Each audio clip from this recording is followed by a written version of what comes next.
Running is a great way to get exercise. Clear the mind, strengthen the heart, but a lot of runners have to deal with injuries. On this episode, we're exploring running injuries and the high-tech engineering research aimed at preventing them. Whew. Let me catch my breath. Hi, I'm John Kane.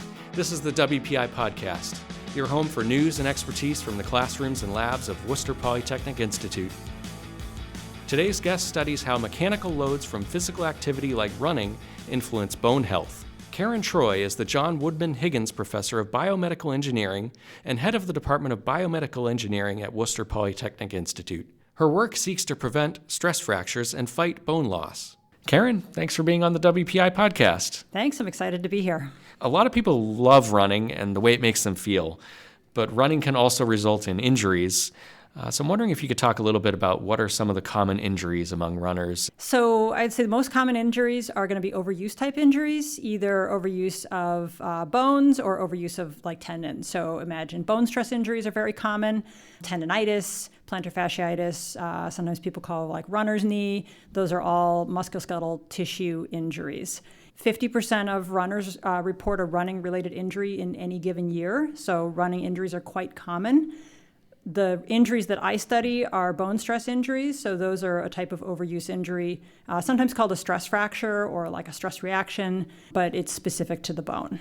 Can I ask you a little bit about the stress fracture? How is that different than a broken bone? I've always heard of the stress fracture, and I'm wondering, is it bad but not as bad?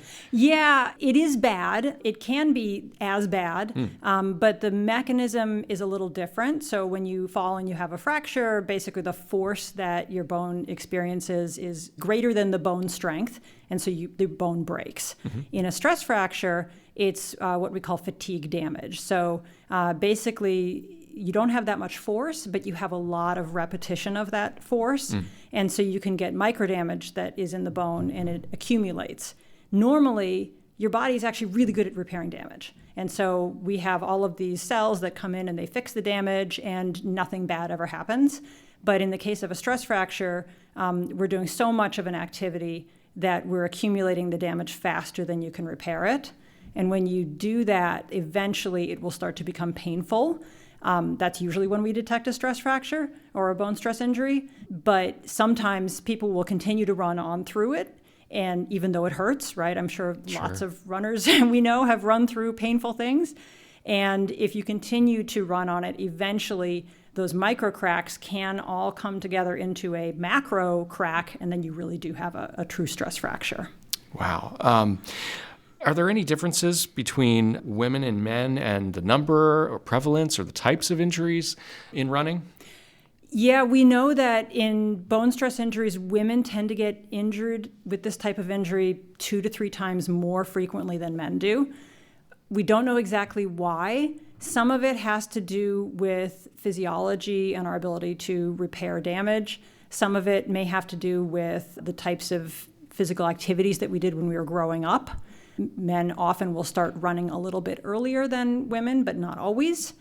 But we know that there is this difference in the sexes, and it's a really important difference. In terms of locations of the injuries, most common sites for bone stress injuries are sites like your distal tibia, so basically right above your ankle is a very common site. Your metatarsals, which are the long bones in your feet, is very common. That's one that we've been currently studying. And then there's some other sites further up your skeleton around your hip and your pelvis that tend to be more common in women than in men. So Karen, your research really looks at what can be done to prevent these injuries. And part of that is really understanding why the injuries happen in the first place. You've talked a little bit about this, but I'm wondering if you could talk a little bit more about what are the factors that you're investigating in particular in your research. So as an engineer, I think about bone stress injuries as a mechanical process mixed in with some physiology. And so we do a lot of focus on the mechanics. And that means that we need to understand how the bones are loaded when people are doing an activity so that we can understand how we could maybe change those loads. But we also know that bone is super smart. It doesn't just sit there in your body like a brick, it can adapt. Mm-hmm. And so if you give your bone a mechanical stimulus, you load it and it puts stresses on the bone, most times your bone will adapt to become stronger. we hear about this in popular literature when you think about astronauts who go into space, and we know they lose a lot of bone. Right? They lose it because they don't have those mechanical forces anymore. So on the flip side, if you do a thing, your bone will get bigger and stronger. I hadn't thought about that. Right? Yeah, that makes a ton of sense. Yeah. So we want to be able to understand how and why bones are getting stronger so that we can have stronger bones to prevent the injury. And then we also want to understand when our bones getting loaded too much and maybe getting damaged. In order to do that, we've been focusing, as I said, mostly on the foot right now. So we study a lot of different things. We measure the biomechanics of how people are moving. We try to understand how feet are behaving. Feet are very complicated. There's a lot of little bones. There's lots of ligaments and connective tissue. So we don't understand exactly how different people's feet move. We also know people's feet are different. So some people have very high arches. Some people have flat feet. We all have muscles in our feet. So those muscles might be strong, they might be weak, and all of those things can affect how the bones in our feet are being loaded when we take a step during running. We also have factors like the physical activity that you did when you were growing up. That can affect the structure of your bone now. And so if you did a lot of impact loading as a kid, like gymnastics or cutting sports, such as soccer, that can lead to you having stronger bones now because of this adaptation process. So when we are growing up, especially in our teenage years, we're growing very quickly. And at that point in our life, there's about a 3 or 4 year period where we gain 40% of our lifetime bone mass in that 3 or 4 year period. So a huge amount of bone is acquired during that time. And what we do during those teenage years, roughly age 11 to 15, really matters in terms of how we've set ourselves up for adulthood. So if you were a very physically active person during those teenage years, chances are your bone adapted while you were doing those physical activities and while you're growing to be pretty big, strong bones. If you were a sedentary person during those years, then your bone didn't receive the same types of stimulus, and you probably just don't have the same adult skeleton that you would have otherwise. Mix into that then some physiology, right? So now imagine you have, you're struggling with an eating disorder during your teenage years. Even if you're doing a lot of physical activity, now you don't have all the right building blocks to build those big, strong bones. And so you may have set yourself up for adulthood where you're just always going to have to be careful about bone injuries because you missed the window. The good news is that young adults, really up until about age 40, have the capacity to continue to adapt and build bone. So even if you look back on your teenage years and say, oh gosh, I wish I had done X, Y, Z, I might have been in a better situation now, it's never too late. You can always add bone, and we know even older adults can continue to add bone with physical activity. So we need to understand what are the factors that might put you at risk for an injury, and what are the factors that might be protecting you from an injury, and then how does it interact? There's a whole other set of things having to do with physiology. So we need to understand things like your diet, how your training habits, all of those things can affect your ability of your bone to actually repair and adapt. It sounds like there's so many variables that you can look at. There's a lot of pieces to this puzzle. We are certainly not an expert on every piece of the puzzle, but we try to really understand the pieces that we are interested in having to do with the biomechanics and the bone structure. I'm wondering how you do your research. How do you look into some of these factors? Yeah, so we collect a few different types of data. The first type of data that we collect is imaging of the feet. So we use high-resolution CT. It's basically a very fancy CAT scan to get information about the structure of the bones in the feet. And we can analyze that data quantitatively to actually get estimates of bone strength from the images. The second type of data we get is biomechanical data. So that happens in a motion capture lab. We get information about people's footwear, how their feet are actually moving in the shoes that they're wearing while they run. And we also have these very cool pressure sensing insoles that we can put into their shoes so that we can understand where under their foot the forces are getting transmitted. The third type of data that we get has to do with physical activity history and some of those metabolic risk factors. And we get that information through surveys. For example, we have a number of validated surveys where people can report all the different sports that they did when they were growing up and the ages that they did them and the frequencies. And then we also get information about some of these metabolic risk factors. This is called relative energy deficiency in sport, or REDS. And it really is the intersection of not eating enough food or having insufficient energy availability for the amount of activities that you're doing, which can disrupt some of your hormonal profiles. And those hormones interact with the bone metabolism. And so when you have this disruption, which is particularly common in women, but can also happen in men, it can result in increased risk of bone stress injury, really through the ability to not repair your bone as well. Especially if you are a young woman who maybe had a history of disordered eating during adolescence. That can also have affected the ability of your bone to be strong as an adult. We've been measuring bone density using a tool called DEXA. So that's your clinical bone density scan that your grandmother might be getting every year or two. And so we measure DEXA measurements of bone density and then the entire body, but then we also get some specific regions. Gotcha. So how many runners are involved in your study, and do they come into the lab and regularly run on a treadmill to help you with getting some of that motion imaging? Over the years, we've had 70 to 80 runners come through the lab. We've collected different types of data on them as a group, everything ranging from the biomechanical data to the imaging data to other questions that we've been answering on runners. So when they come in, a motion capture area has some force plates actually embedded in the floor. So those are very fancy scales that can measure forces in vertical direction, but also horizontal forces. We pair that with camera system that is mounted around the walls. Depending on what question we're asking, we have people walk across the force plates, run across the force plates, and then we also have a treadmill that we can move into that lab space so that they can run on the treadmill at various speeds. You've captured a lot of data. What do you do with it once you have all of it compiled? So one simple question we can answer with the imaging data is that we can use it to do a virtual mechanical test on people's bone. We can look at your specific bone and simulate a load, for example, a twisting load or a bending load, and predict how strong that bone would be when it breaks. For the individual? For an individual Wow. person, yeah.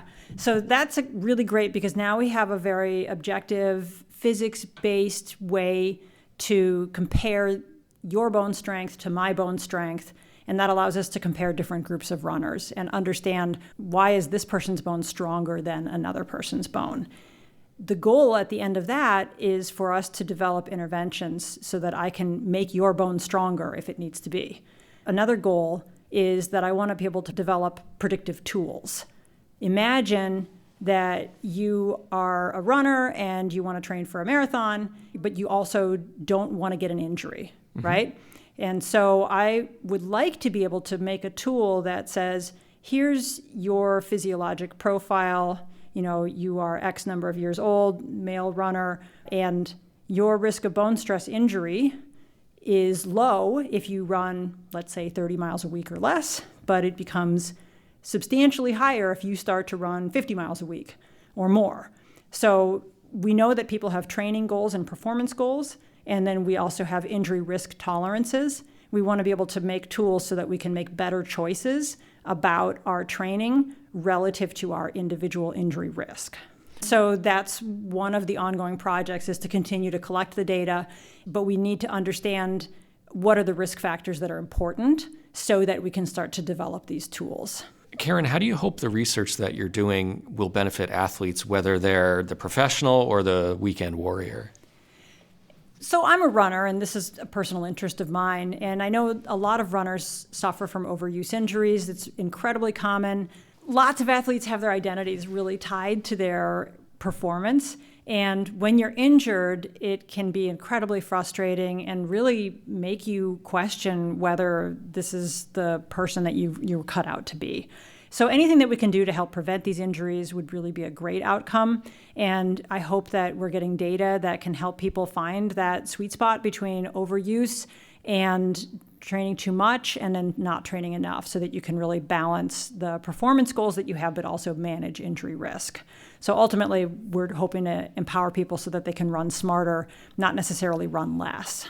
So as a casual runner myself, I really don't know what the best type of running sneaker is for me. I just will pick something that sort of feels comfortable in the store, do a quick lap around. Does your research look at all into the optimal footwear for running? Yeah, it's a great question. There was actually a study a few years ago that tried to answer this exact question. And they paired runners with what they thought their optimal footwear would be. So, for example, if you had really flat feet and tended to overpronate, they would give you a stability shoe. They found that putting people in that type of footwear did not prevent injury at all. In fact, it seems that the best advice is to do exactly what you're doing, which is try on several different types of shoes, pick what's comfortable for you, and go with it. Our current research is looking at how minimal footwear, sometimes people call it barefoot footwear, that's shoes that have no arch support and a really flexible sole. We try to understand right now how that wearing that type of footwear is associated with changes to foot muscle and bone strength. We know that walking in more barefoot style shoes can increase the strength of your muscles in your feet. And we know that usually strong muscles cause strong bones, so they work together. So we're trying to understand whether we actually see differences in people who usually wear barefoot styles of shoes compared to people who wear typical cushioned shoes during running. So there's certainly trade-offs with this type of footwear. And I wouldn't necessarily recommend that everybody goes out and buys a pair of minimal shoes to run in every day. But if we find that people have stronger bones who typically wear these shoes, then there may be some ways to incorporate them into training that could prevent injury by enhancing the bone strength through that adaptation process. So stay tuned. It'll be really interesting to see what comes out of that. Yeah, I think it'll be really exciting. And I think what we may find is that you don't have to run in them every day or all the time to get a benefit if we see one. Probably there are other things that we can do to get that same benefit. And in the meantime, I will continue to do my goofy-looking laps around the sneaker store. For sure. So you've been looking at some of these questions for quite some time. I'm wondering, what are some of the findings that stand out to you from your years of doing this work?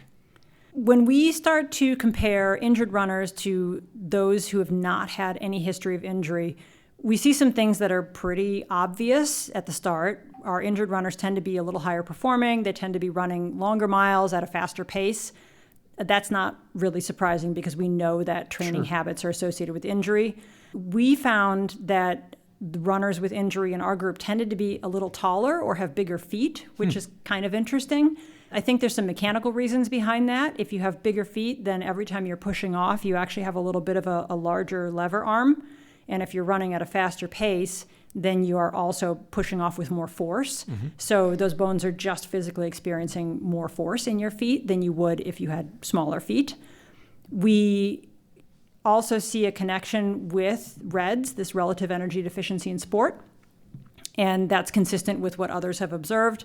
It's not surprising that individuals who are injured have more risk factors related to energy availability and bone metabolism.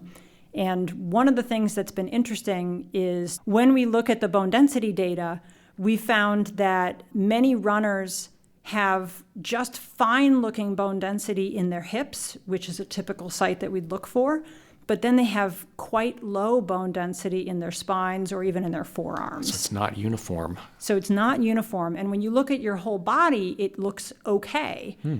What we think is going on is that when you are a runner who maybe has some of these energy deficiency issues, your body is trying to adapt to its mechanical demands. And so it prioritizes putting bone in your lower extremities where it's most needed because you're running, but it's at the expense of the bone in your upper extremities or in your spine. Other studies, not my own work, have shown that there are some specific training habits that are also linked to injury risk.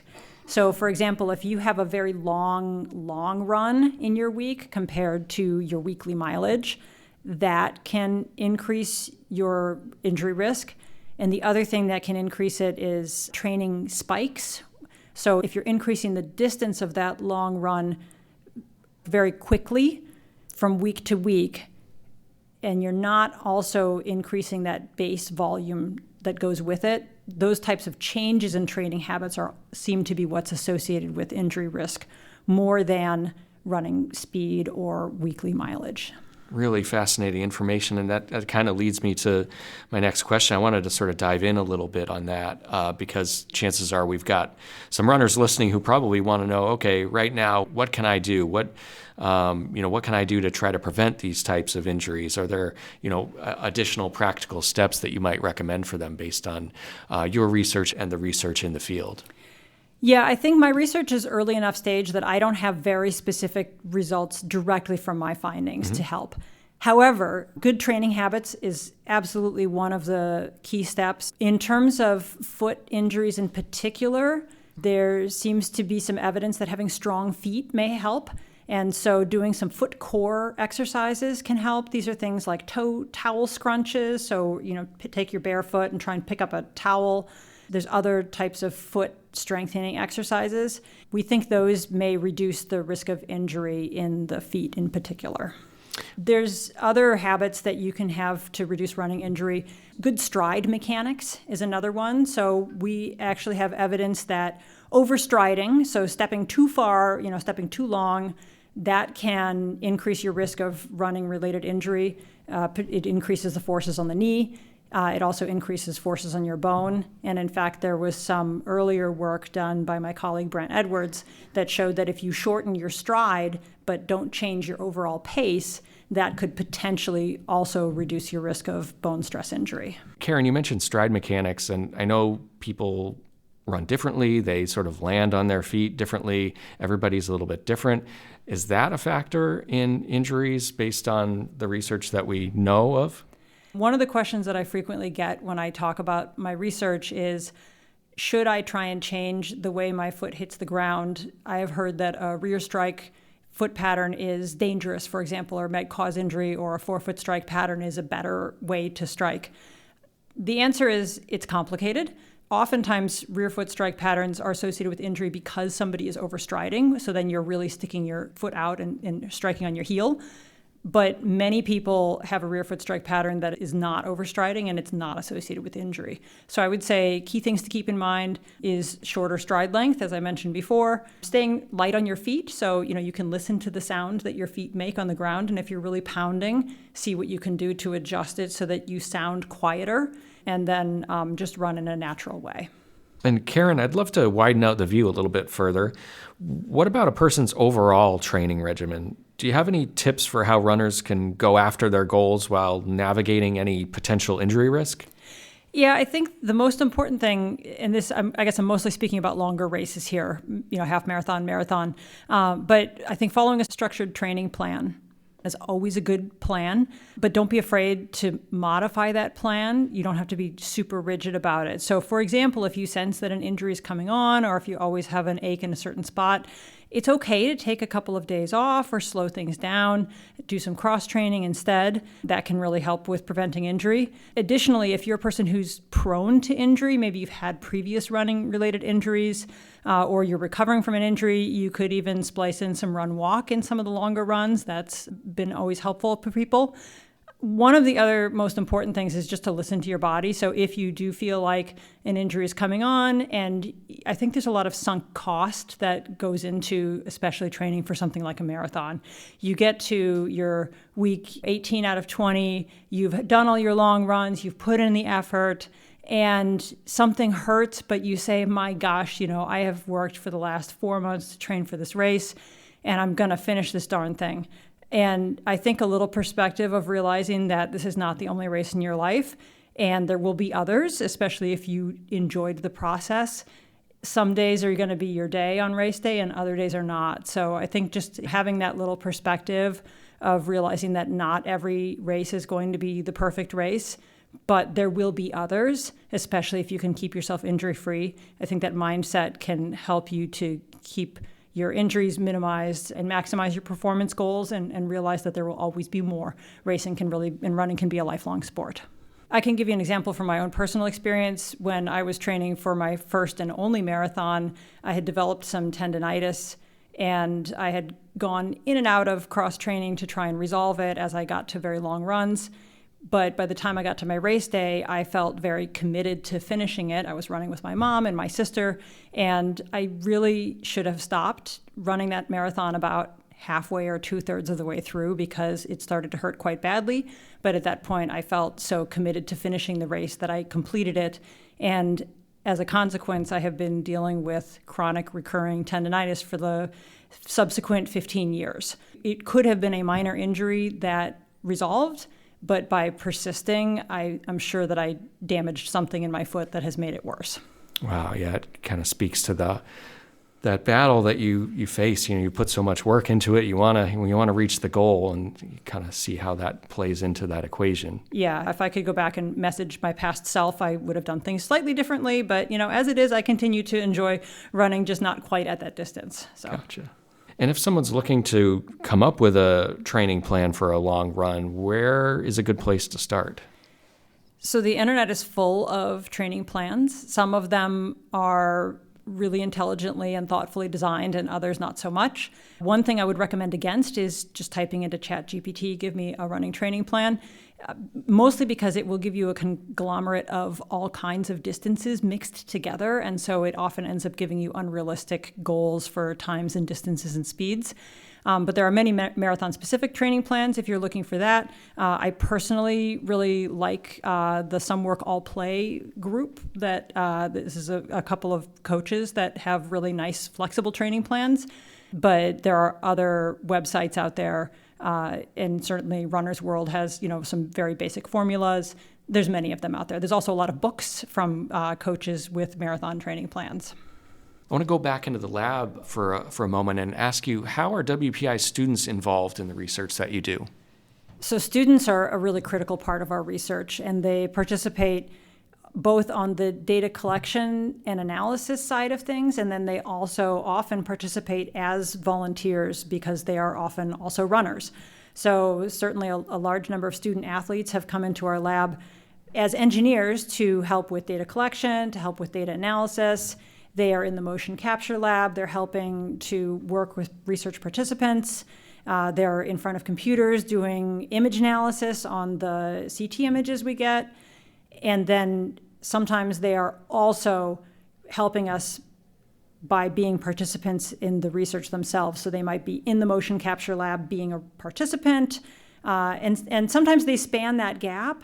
It's great when we have student athletes who are also have those great technical skills because they can help us think about new ways to collect data to get the information we want to get. Mm-hmm. Are you actively recruiting participants for your studies? We are actively recruiting individuals who run medium miles, so I would say 10 to 20 miles per week, a typical recreation type of a mileage. If you're a really serious athlete, we're not looking for you at the moment, and we're looking for people who both wear minimal footwear and traditional cushioned shoes. So I'll share the website with you, and anybody who's interested in learning more about the study and potentially participating can click right on the URL. Great, and we'll add a link to that in the show notes. Karen, we've talked a lot about injuries today, but at its core, what you do is trying to empower runners so that we can enjoy this activity. Is there any sort of message that you have for the runners out there, or the prospective runners who've heard this, and what do you want them to take away from this conversation? Yeah, I think running can be so fun, and especially if you're thinking about participating in a road race. For me, that was always a way that it reaffirmed my view that humanity is a great group of people. You show up at a road race, and there's just so many people from all walks of life that are out there enjoying being outside, like running together. And I think being able to experience that, or even if you're a solo runner, like being able to just be out in nature, it can be so fun. While everything we've been talking about is injury related, and while running injuries are incredibly common, running is still one of the greatest lifelong accessible sports that there are. It's common for a reason. It's joyful, it's fun. And I certainly wouldn't let the risk of injury be off-putting to anybody who's interested in getting started. Well, Karen, this has been fascinating. There's a ton of great information here for runners to think about, and I really appreciate you taking the time to share it with us. Thanks so much for being on the WPI Podcast. Hey, thanks so much. This was really fun. Karen Troy is the John Woodman Higgins Professor of Biomedical Engineering and head of the Department of Biomedical Engineering at Worcester Polytechnic Institute. All right, time for us to lace up the sneakers and head out for a run. And as I do, I want to thank you for listening and invite you to follow the WPI Podcast on your favorite audio platform. We're now on Pandora and several others. Feel free to leave us a review. You can find all our episodes and other podcasts from across campus at wpi.edu/listen. On there, you can also hear audio versions of stories about our students, faculty, and staff. You can get the latest WPI news anytime by asking Alexa to open WPI. My thanks to the Global Lab and the Innovation Studio on campus, turned running track for today. That's where the show is produced. We couldn't do it without the audio engineering help from PhD candidate Varun Bhatt. He's running with me, you just can't see him. Tune in next time for another episode of the WPI Podcast. I'm John Kane. Talk to you soon.